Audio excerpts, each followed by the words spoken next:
Welcome back to the Pantheon of Sandbox! I'm free once again to progress my series where I design and lore dump about the gods that oversee my original world.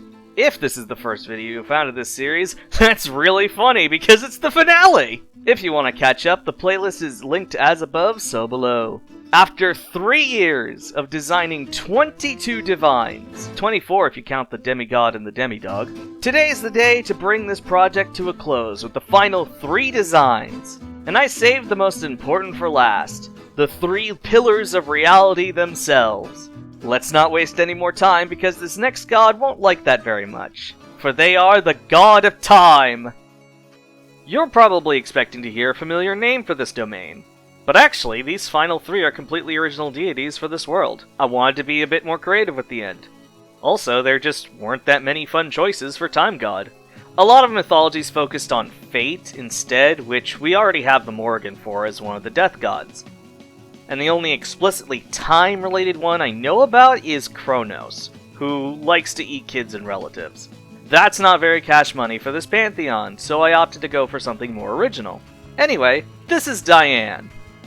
Diane's primary duty is to maintain the timeline, having the past, present, and future on close watch and memorized as to catch any missteps or anomalies that could alter one of the canon events that are essential to the prime timeline's stability. They also prune off the majority of divergences. Every decision we make becomes a new addition to the multiverse. But Diane prefers to keep things simple and not have to micromanage too many timelines. The few AUs of Sandbox are only approved if they have a significant enough difference from the canon, or if they entertain Diane's mom, who we will get to later. Diane, of course, has time powers. They can travel through time, edit the timeline, even manipulate probability to ignore and prevent paradoxes. They can also create temporal clones, allowing them to make multiple decisions at once while still being the same person, mainly to both do their job 24/7 and take breaks at literally the same time. They are not willing to learn what happens if they go even a second without keeping up their duties, or if they never take a break. They have witnessed timelines of gods going mad, and it is not a fate they want for themselves, given what they embody. Diane is like a clock. They are practical, punctual, unintentionally judgy and uncaring, but adaptable and always able to fit fun into their schedule. There's only one thing they are strict about, and that's worshippers. They hate the idea of giving mortals the blessings of time itself, because it could lead to more mistakes in the timeline they have to deal with. The mortals insisted on at least one official church, and their mother convinced them to at least give them the lower tier stuff. The mortals insisted on at least one official church, and their mother convinced them to at least give them the lower tier stuff. So the few clock lovers there are only get observation hockey and being able to view the past. None of that King Crimson, full timey-wimey nonsense. They can't control when mortals are born with or develop temporal type powers, as rare as it is, but they can at least nerf them or subtly guide them to not be problems. If they are evil about it, they'll edit them out. Unfortunately, as powerful as they are, Eldritches exist outside of time, so they are immune to any of Diane's powers. This means Diane, a core part of this reality, can't defend themselves. So if one of those fishy bastards slips past Wonderland, Diane's gonna be the first looking in the timeline to figure out where it is and who's the best of the Pantheon or even of the mortal plane to deal with it. So if one of those fishy bastards slips past Wonderland, Diane's gonna be the first one looking in the timeline to figure out where it is and who's the best of the Pantheon or even of the mortal plane to deal with it. They just oh hell no, we Doctor Strange in this shit, give me the insta-win future now! For the design I wanted the feel of a humanoid time machine. Chrome-styled, mechanical, and geometrical, yet with some grace befitting of an impossibly impactful device.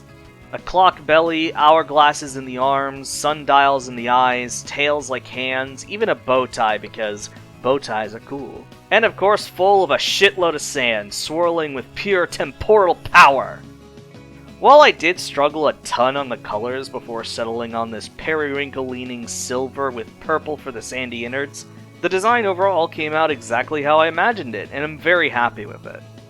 Why are they cat-like? Patience, dear viewer. Answers will come in due time.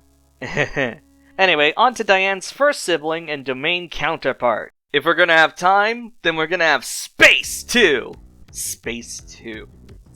Sequel to Space, I guess. I don't fucking know. Anyway, meet Swirl. Diane's twin sibling and god of space!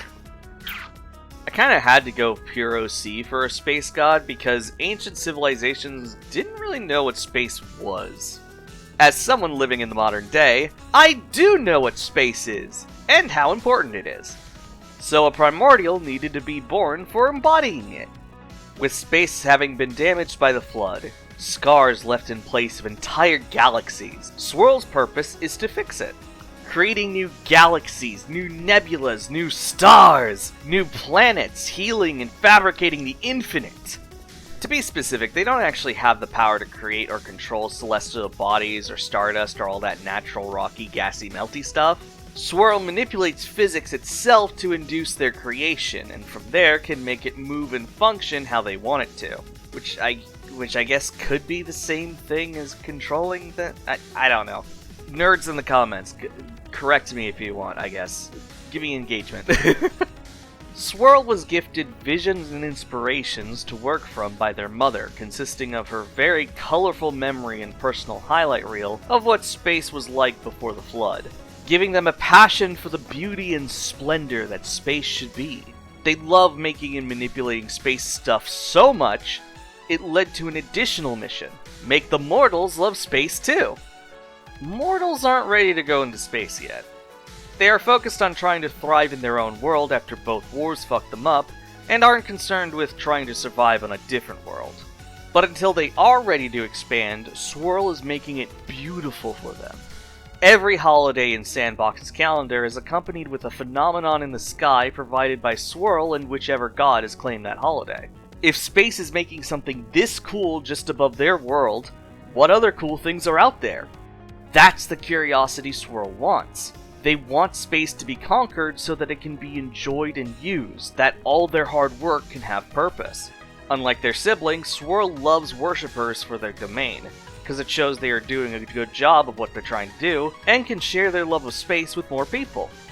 They are also looking for more planets that somehow survived the flood unscathed, to become a part of it, and thus in range of the Pantheon to terraform them into potential expansions to both the mortals' home and their domains. Please note before you ask me, I have not figured out what these additional planets are yet, and it's not a big priority to me, as the galaxy and beyond aren't essential to the story I plan to write in the setting, yet. Personality-wise, they are very opposite of Diane. Jovial, unserious by default, dramatic, and a bit flippant, but both are very passionate and dedicated to their respective roles. Literally born for it. The two mess with each other often, but are the ride or die, nobody messes with them but me type of siblings.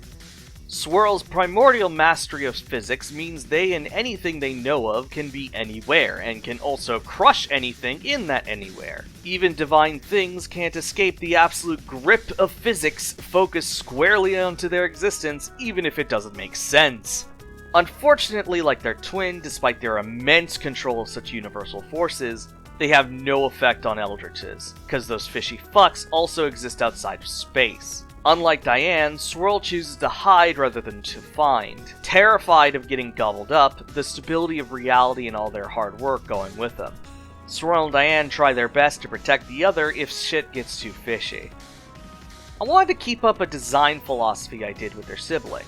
A twin-tailed cat like a mystical Nekomata that embodies an abstract force. But to keep up the opposites motif, and since space is a lot more full of things, instead of being rigid and streamlined like Diane, I made them flowy and full of patterns. Their namesake all over them representing the swirl of galaxies, plenty of cartoony stars to add to the whimsy, and a head that looks like a supermassive black hole, one of the most terrifying things in space, yet still wondrous all the same. Their head also has a mouth instead of eyes to parallel Diane's features and priorities. One keeps watch, pun intended, while the other loves to yap about space. They also have a frilly ring thing around their so-called neck instead of a bow tie. giving them a circus ringmaster-like style that fit the vibe I wanted, a whimsical space god who makes a passionate circus out of the void. I also made them a bit wider in body type than their Sib because it means they take up more space. I think Swirl came out equally as well designed as their twin. It satisfies me. Also, fun fact, Diane and Swirl's names are a reference to Dialga and Palkia. You know, Diane, Diamond, Pearl, Swirl, you see what I'm doing, right? Even after all its bullshit, Pokemon still takes up a core part of my autistic mind palace. Now that the physics twins are done, we can get into not only their mother, but the mother of reality itself! The Arceus of this trio, if you will. I present to you the final god this series, and ironically the first to exist, Chaos! Goddess of Imagination!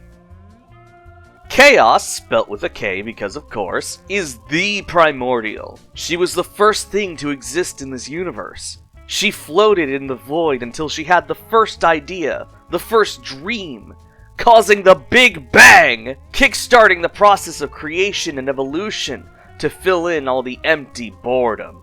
She created everything just to watch it develop, her favorite development being the living things and their ideas and desires and actions. She created the Dream Realm just so their dreams can be viewable and interactable for her. Inspired by the dreams of mortal life, she decided to create several other primordial beings that would kickstart the cultures and pantheons across this funny little rock called Earth. She loved to see all their stories and creations, utterly enamored and amused by the minds of mortals and immortals alike. To her, this is what life was all about. The creativity and chaos that makes everything happen. But suddenly, that entertainment was washed away by the unfun kind of chaos.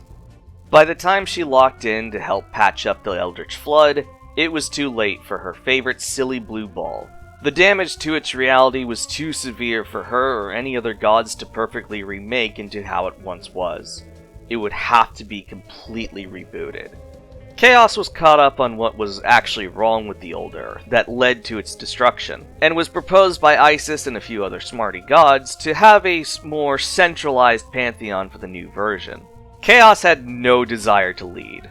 The responsibility of maintaining her or others' creations was not her vibe, but still took it upon herself to host the selection process. Much to the chagrin of every rational being, Chaos made it into a whole-ass tournament and even announced it to several neighboring universes. What was expected to be a simple audition or assessment of all the present gods turned into a barely organized war of the gods, godlike beings, and whoever else outside the universe that wanted to be a god. It was complete madness, and Chaos loved every second of it.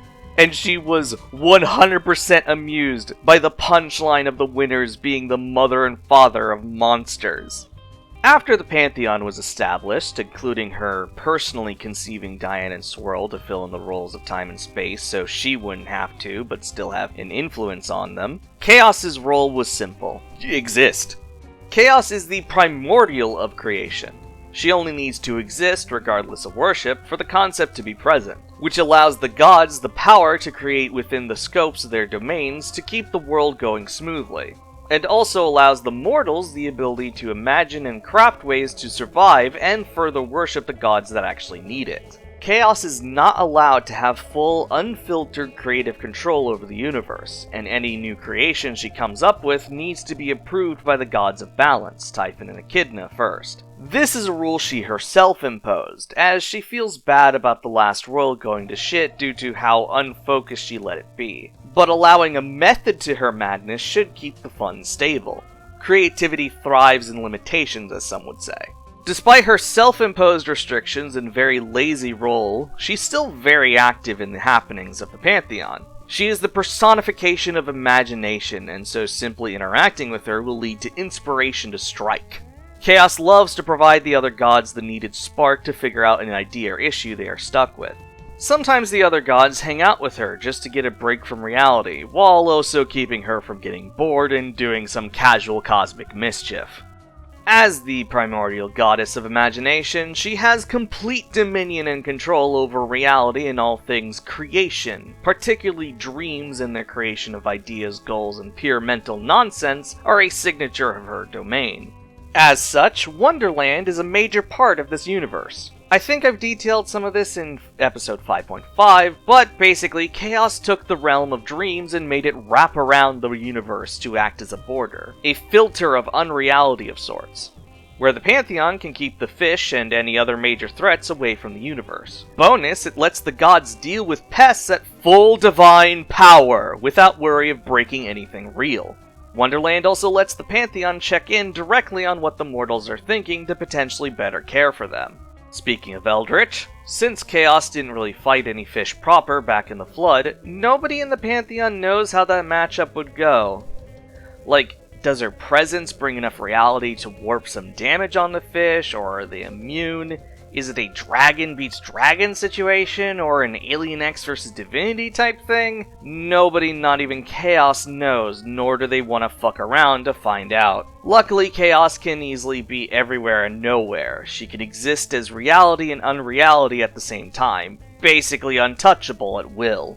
Chaos, however, sometimes hypes herself up that if any Eldritch horrors take away her kids or her godly besties, she'll personally throw infinite hands. It's hard to tell if she's ever serious or not, but everyone's safety is a priority just in case. The design gave me some trouble, primarily the arms and colors. I ended up going with this sort of ribbony make of the arms, which extended to the legs, acting as a homage to the iconic disappearing style of Disney's Cheshire Cat, while also giving the vibe of a cartoony god with semi-floaty hands, and the ribbons also giving the idea that she is the very threads of reality.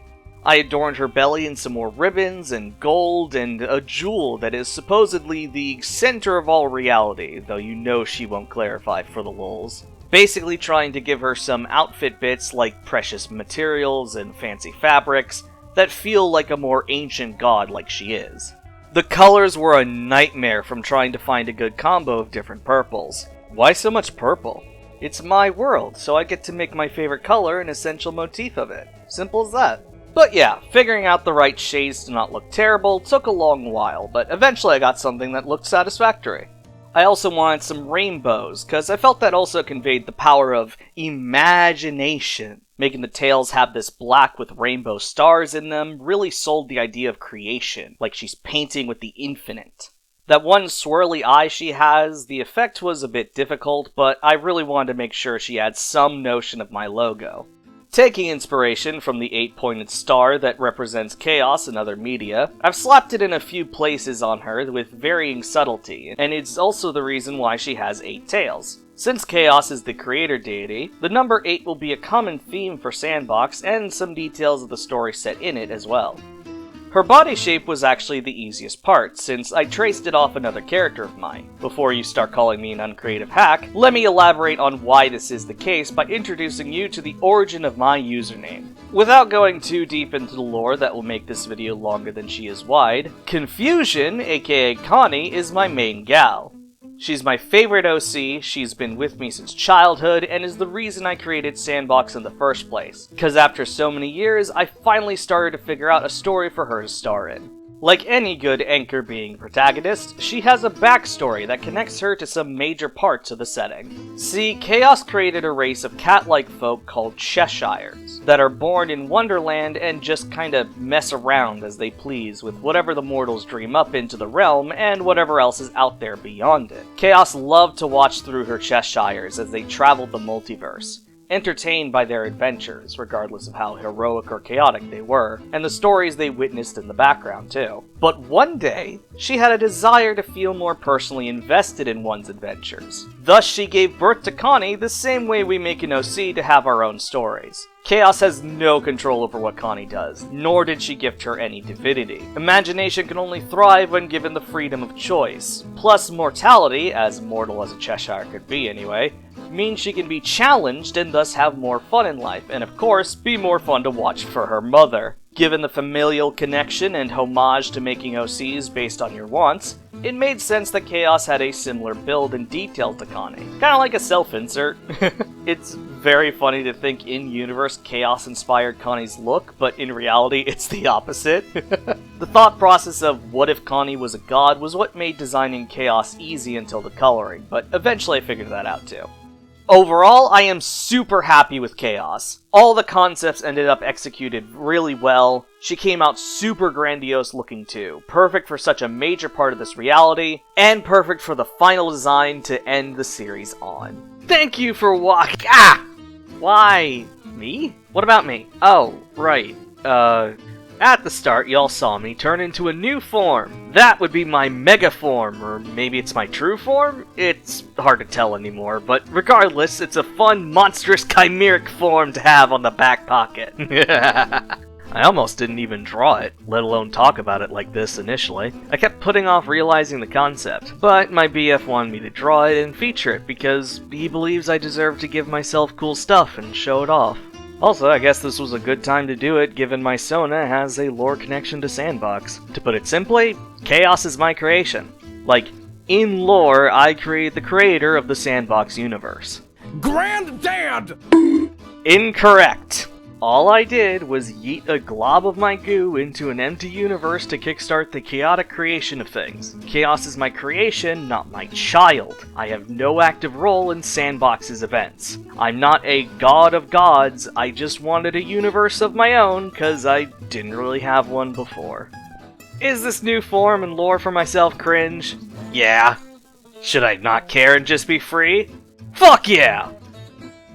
Speaking of being free, I am free from this series!